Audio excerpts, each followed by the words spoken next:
തെരുവുനായ ആക്രമണവുമായി ബന്ധപ്പെട്ട ഒരു വാർത്തയിലേക്കാണ് നമ്മൾ പോകുന്നത്. വയനാട് മാനന്തവാടി വെള്ളമുണ്ട കോഴി ഫാമിലാണ് തെരുവുനായ ആക്രമണം. 2000-ഓളം കോഴിക്കുഞ്ഞുങ്ങളെ കൊന്നു. വെള്ളമുണ്ട ഒഴുക്കൻമൂല സ്വദേശി അശോകന്റെ കോഴി ഫാമിലാണ് ആക്രമണം. ആഷിഖ് റഹ്മാനോട്. ആഷിഖ്, 2000-ഓളം കോഴികളെ കൊല്ലുന്നു എന്ന് പറയുമ്പോൾ വലിയ ശല്യമാണ്, നായശല്യമാണ് അവിടെ നിലനിൽക്കുന്നതെന്ന് മനസ്സിലാകുന്നു. എന്താണ് അവസ്ഥ? ാണ് ഈ ഒരു സംഭവം നടക്കുന്നത്. ഈ ആറളം അദ്ദേഹത്തിന്റെ ഫാമിൽ ഏകദേശം 4000-ഓളം കോഴിക്കുഞ്ഞുങ്ങളാണ് ഉണ്ടായിരുന്നത്. അദ്ദേഹം കൃഷി ആവശ്യത്തിന് വേണ്ടി വളർത്തുന്നതായിരുന്നു. തുടർന്ന് ഇന്നലെ പുലർച്ചെ 3:30 ഏകദേശം 20-ഓളം തെരുവുനായ്ക്കൾ വന്നാണ് ഈ കോഴിക്കുഞ്ഞുങ്ങളെ കൊന്നുകളഞ്ഞത്. ഇദ്ദേഹം എത്തിയ സമയത്ത് ഇദ്ദേഹത്തിന് നേരെയും ഒരു ആക്രമണ സ്വഭാവം ഈ കോഴിക്കുഞ്ഞുങ്ങൾ കാണിച്ചിട്ടുണ്ട്.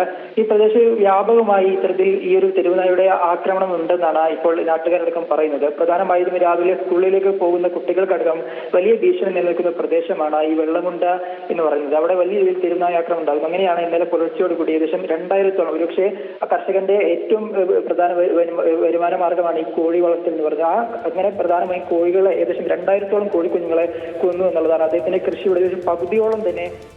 ശരി ശരി ശരി ആഷിഖ്.